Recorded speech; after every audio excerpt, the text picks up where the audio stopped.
Good morning. ഇന്ന് August 4 ഞായറാഴ്ച. ഈ ഞായറാഴ്ച ഞാനും എൻ്റെ ഒരു വിദ്യാർത്ഥിയും അദ്ദേഹത്തിൻ്റെ പാരൻറ്റും കൂടി ഒരു യാത്ര തുടങ്ങുകയാണ്. ഒരു ചെറിയ യാത്ര. കാരണം ആ വിദ്യാർത്ഥി ആരാണ് എന്നറിയാൻ നിങ്ങൾക്ക് താല്പര്യമുണ്ടാവും. കാരണം ഇതിന് തൊട്ട് മുമ്പുണ്ടായിരുന്ന ഒരു യാത്ര IIT മദ്രാസിലേക്കായിരുന്നു, ഷെജിനും വായിച്ചത്. ഇപ്പോൾ എന്നോടൊപ്പം കൂടുന്നത് ഹാഷിമാണ്. ഹാഷിം, വെൽക്കം.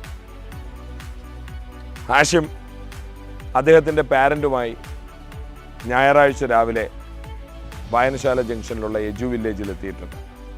ഇപ്പോൾ സമയം 7:30 മണിയാണ്. ഹാഷിം എന്തിനാണ് എന്നോടൊപ്പം കൂടുന്നത്? കാരണം അദ്ദേഹം തൻ്റെ +2 പരീക്ഷയോടൊപ്പം +2-ൽ തന്നെ ഫസ്റ്റ് അറ്റംപ്റ്റിൽ തന്നെ നീറ്റിന് 666 മാർക്കോടുകൂടി ഓൾ ഇന്ത്യ റാങ്കിങ് 14,953 എന്ന റാങ്ക് കരസ്ഥമാക്കിയിട്ടുണ്ട്. സ്വാഭാവികമായും നിങ്ങൾക്കറിയാം, നീറ്റ് ഈ വർഷത്തെ സംബന്ധിച്ച് മൊത്തത്തിലൊരു കൺഫ്യൂഷനായി. കൺഫ്യൂഷനുകൾ സുപ്രീം കോടതിയുടെ ഇടപെടലോടുകൂടി തിരുത്തി ഒരുവിധം സോൾവ് ചെയ്തൊരു റാങ്ക് ലിസ്റ്റ് പ്രഖ്യാപിച്ചിട്ടുണ്ട്. ആ റാങ്ക് ലിസ്റ്റിൽ ഹാഷിം ഉൾപ്പെട്ടിട്ടുണ്ട്. 666 മാർക്കാണ് അദ്ദേഹത്തിന് 720-ൽ സ്കോർ ചെയ്യാൻ കഴിഞ്ഞത്. അപ്പോൾ അദ്ദേഹത്തിന് കേരള റാങ്ക് എത്തിയിട്ടില്ല. കേരള റാങ്ക് വരുമ്പോൾ കേരളത്തിൽ അഡ്മിഷൻ കിട്ടാനുള്ള സാധ്യതകളെക്കുറിച്ച് വിലയിരുത്താൻ കഴിയും. പക്ഷേ കഴിഞ്ഞ കൊല്ലത്തെ റാങ്ക് നമ്മൾ പരിശോധിച്ചാൽ അദ്ദേഹത്തിന് ഓൾ ഇന്ത്യ കോട്ടയിൽ അഡ്മിഷൻ ഉറപ്പാണ്, ഗവൺമെൻറ് കോളേജിൽ തന്നെ. അതിന് ഏറ്റവും കൂടുതൽ സാധ്യതയുള്ളത് തമിഴ്നാട്ടിലെ ചില കോളേജുകളാണ്. തിരുനെൽവേലി മെഡിക്കൽ കോളേജ് സാധ്യതയുള്ള കോളേജാണ്. അതോടൊപ്പം വിരുദുനഗർ സാധ്യതയുള്ള കോളേജാണ്, ശിവഗംഗൈ തുടങ്ങിയ കോളേജുകൾ. ഞങ്ങൾ ഈ 3 കോളേജുകളിലും ഇന്ന് ഒന്ന് വിസിറ്റ് ചെയ്യുകയാണ്. വിരുദുനഗറിൽ നമ്മുടെ പൂർവ്വ വിദ്യാർത്ഥിയായ ആസിഫുണ്ട്, MBBS ചെയ്യുകയാണ്. അതുപോലെ തിരുനെൽവേലി മെഡിക്കൽ കോളേജിൽ അനസും. അപ്പോൾ ഈ കോളേജിൻ്റെ സൗകര്യങ്ങളെക്കുറിച്ച് മനസ്സിലാക്കുക, ആ സാഹചര്യങ്ങളെക്കുറിച്ചൊന്ന് മനസ്സിലാക്കുക. അതിനുശേഷം കറക്റ്റായിട്ടൊന്ന് ചോയ്സ് ഫില്ല് ചെയ്യുക. കാരണം നിങ്ങൾക്കറിയാം, ട്രിവാൻഡ്രം ബ്രൈറ്റ് അക്കാഡമിയും iSolutions പൂർണ്ണമായും കുട്ടികളുടെ ചോയ്സ് ഫില്ലിങ്ങും അവരുടെ അഡ്മിഷൻ വരെ ഫോളോ അപ്പ് ചെയ്യുന്നു. അപ്പോൾ തീർച്ചയായും ഈ കോളേജുകളുടെ സൗകര്യങ്ങളെക്കുറിച്ച് അവർക്കൊന്ന് അറിയാൻ കഴിയണം. അതിനു വേണ്ടിയിട്ടുള്ള യാത്രയാണ് ഇന്ന് നമ്മൾ നടത്താൻ പോകുന്നത്. ഹാഷിം, നിങ്ങൾക്കെല്ലാവർക്കും വേണ്ടി ഞാൻ കൺഗ്രാജുലേറ്റ് ചെയ്യാണ് ഹാഷിമിനെ, അദ്ദേഹത്തിൻ്റെ ഏറ്റവും ഉയർന്ന റാങ്കിൽ. തീർച്ചയായും ആ വിജയത്തിൽ അദ്ദേഹത്തിൻ്റെ രക്ഷിതാവിനും ഉത്തരവാദിത്വമുണ്ട്. അദ്ദേഹം നന്നായി തന്നെ അതിനെ പിന്തുണച്ചിട്ടുണ്ട്. ഓക്കെ, സോ നമ്മൾ നമ്മുടെ ജേർണി സ്റ്റാർട്ട് ചെയ്യുകയാണ്. ഇപ്പോൾ സമയം 7:30. ഓരോ കോളേജിലും ചെന്ന് അവരുടെ സൗകര്യങ്ങൾ നിങ്ങളെ കൂടി പരിചയപ്പെടുത്താം. അപ്പോൾ ഭാവിയിൽ ഇതുപോലെ റാങ്കുകൾ വരുമ്പോൾ നിങ്ങൾക്ക് ഒരു കോളേജ് സെലക്ഷൻ വളരെ ഈസി ആയിരിക്കും എന്നാണ് ഞാൻ പ്രതീക്ഷിക്കുന്നത്. Okay, thank you.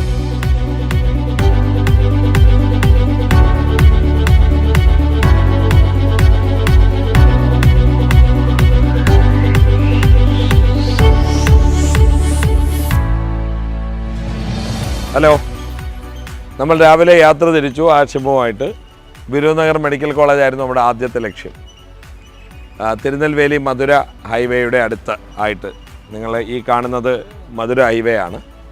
അതിനോട് വളരെ ചേർന്ന്, ആ റോഡിനോട് ചേർന്നാണ് വിരുദുനഗർ മെഡിക്കൽ കോളേജിൻ്റെ പുതിയ കെട്ടിടങ്ങളുള്ളത്. വളരെ മനോഹരമായ കെട്ടിടമാണ്. ഒരു 6 നില കെട്ടിടം നിങ്ങൾക്ക് കോളേജിൻ്റേതായിട്ട് കാണാം. ഈ ക്യാമ്പസിനകത്താണ് ഹോസ്റ്റലും മറ്റെല്ലാ കാര്യവും എന്ന് ഇവിടുത്തെ വിദ്യാർത്ഥിയായ ആസിഫ് പറയുകയുണ്ടായി. ഞാനവിടെ തിരിക്കുമ്പോൾ തന്നെ നിങ്ങളോട് പറഞ്ഞു, ഞങ്ങളുടെ ആസിഫ് ഈ കോളേജിൽ പഠിക്കുന്നുണ്ട്, അയാൾ സെക്കൻഡ് ഇയർ ആണ്. അപ്പോൾ സ്വാഭാവികമായും ഹാഷിമിന് വേണ്ട ചില നിർദ്ദേശങ്ങളും അതോടൊപ്പം തന്നെ ഇതിൻ്റെ കുറിച്ച് കൂടുതൽ കാര്യങ്ങൾ വ്യക്തമാക്കാനും ഒക്കെ ആസിഫിന് കഴിയുന്നുണ്ട്. സത്യത്തിൽ ആസിഫിനെ ഞാൻ വെൽക്കം ചെയ്യാണ്. എൻ്റെ പേര് ആസിഫ്. ഞാനിപ്പം ഇവിടെ പഠിക്കുകയാണ്. വളരെ സന്തോഷമുണ്ട് ഇവിടെ കിട്ടിയതിൽ. പിന്നെ ഇത് അത്യാവശ്യം നല്ലൊരു കോളേജാണ്, നല്ലൊരു അറ്റ്മോസ്ഫിയർ ഉണ്ട്, അത്യാവശ്യം ക്ലീൻനെസ്സും പുതിയ കോളേജൊക്കെ ആയതുകൊണ്ട് അതൊക്കെ കുഴപ്പമില്ല. ക്ലാസ്സൊക്കെ AC ആണ്. നമുക്കിവിടെ ഹോസ്പിറ്റലിൽ കൊണ്ടുപോകാൻ തന്നെ നമുക്കിവിടെ ബസ്സും കാര്യങ്ങളൊക്കെ ഉണ്ട്. വേറെ ബുദ്ധിമുട്ടും കാര്യങ്ങളൊന്നുമില്ല. ഇവിടെ വളരെ അടുത്താണ്, അതായത് ഏകദേശം 5 കിലോമീറ്ററിൻ്റെ ഉള്ളിൽ തന്നെ ഹോസ്പിറ്റലും കാര്യങ്ങളൊക്കെ ഉണ്ട്. കോളേജിന് ഇവരുടെ കോളേജിൻ്റെ വിരുദുനഗർ കോളേജ് കുട്ടികളുടെ ക്ലാസ് കിടക്കുന്നിടത്തുനിന്ന് 5 കിലോമീറ്ററിനകത്താണ് വിരുദുനഗർ മെഡിക്കൽ കോളേജ്. അപ്പോൾ ക്ലിനിക്സിൻ്റെ സമയത്ത് ഇവിടെ നിന്ന് തന്നെ ബസ്സിൽ കുട്ടികളെ അങ്ങോട്ട് കൊണ്ടുപോവുകയാണ്. ഏകദേശം 10 മിനിറ്റ് 15 മിനിറ്റ് ട്രാവലാണുള്ളത്. തിരിച്ചവർ വ്യത്യസ്തമായ അവരുടെ ഹോസ്റ്റലുകളിലേക്ക് വരുന്നു. പുതിയ ബിൽഡിങ്ങുകളാണ്, ക്ലാസ് റൂം AC ആണ്. വളരെ മനോഹരമായൊരു ക്യാമ്പസാണ്. സത്യത്തിൽ എനിക്ക് തോന്നുന്നു തിരുവനന്തപുരം ജില്ലയിൽ നിന്ന് വരുന്ന ആൾക്കാർക്ക് എത്തിപ്പെടാൻ വളരെ എളുപ്പമുള്ള ഒരു മാർഗ്ഗമാണ്. സ്വാഭാവികമായും ഹാഷിമിന് നല്ലൊരു ചോയ്സ് ആയിരിക്കുമെന്ന് എനിക്ക് തോന്നുന്നു. Whatever it may be, that is his choice. Facilities ഞങ്ങളിനി ശിവഗംഗ മെഡിക്കൽ കോളേജിൽ കൂടി പോകുന്നുണ്ട്, അതിനുശേഷം തിരുനെൽവേലി. അപ്പോൾ ഈ മധുരയ്ക്ക് വളരെ അടുത്താണ്. മധുരയിൽ നിന്ന് ഏകദേശം 40 കിലോമീറ്റർ പിറകിലായിട്ടാണ് ഈ സ്ഥാപനമുള്ളത്. പുതിയ ബിൽഡിംഗ് ആയതുകൊണ്ട് തന്നെ വളരെ നീറ്റാണ്, കാം ആൻഡ് ക്വയറ്റാണ്, വളരെ മനോഹരമായൊരു അന്തരീക്ഷമാണ്.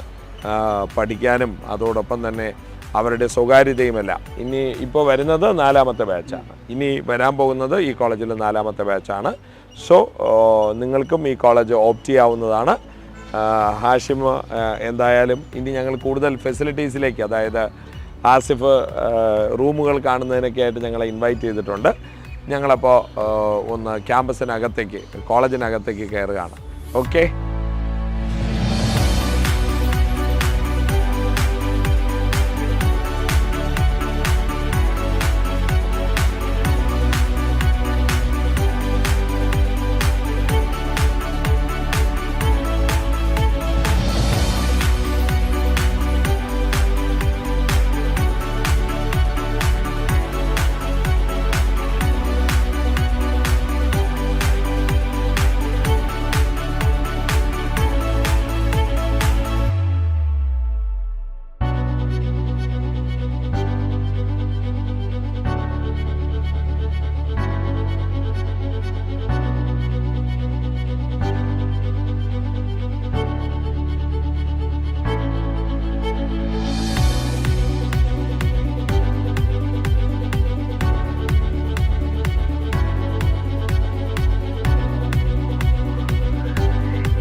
ഹലോ, ഞങ്ങൾ ശിവഗംഗ മെഡിക്കൽ കോളേജിലേക്ക് വന്നു കഴിഞ്ഞു. അത് ഹോസ്പിറ്റലിനോട് ചേർന്ന് തന്നെയാണ് ഈ മെഡിക്കൽ കോളേജ്. പക്ഷേ നമ്മൾ കേരളീയരെ സംബന്ധിച്ചിടത്തോളം എനിക്ക് തോന്നുന്നു ട്രിവാൻഡ്രത്ത് നിന്നൊക്കെ വരികയാണെങ്കിൽ കുറച്ചധികം ദൂരം നമ്മൾ ട്രാവൽ ചെയ്യേണ്ടതായിട്ടുണ്ട്.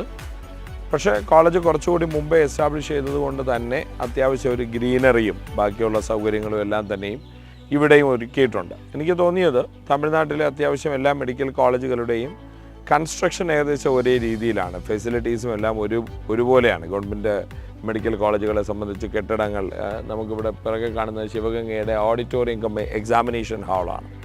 അപ്പോൾ ഇതുപോലെ കോമൺ ആയിട്ടുള്ള ഒരു ഇൻഫ്രാസ്ട്രക്ചറാണ് അവരെല്ലാ കാര്യങ്ങൾക്കും പ്രൊവൈഡ് ചെയ്യുന്നത്.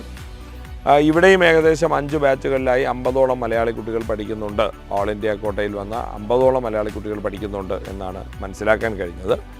പിന്നെ ഞങ്ങൾ വരുന്നത് കല്ലറയിൽ നിന്നാണ്. സ്വാഭാവികമായും അവിടെ നിന്ന് കുറച്ചധികം ദൂരം, ബിരുദനഗറിനെ അപേക്ഷിച്ച് നോക്കുമ്പോൾ കുറച്ചധികം ദൂരം നമ്മൾ ഡ്രൈവ് ചെയ്യേണ്ടതായിട്ടുണ്ട്. പക്ഷേ what ever it may B, feel ചെയ്തത് ക്യാമ്പസും കോളേജും ഒരേ ഏരിയയിൽ തന്നെയാണ്.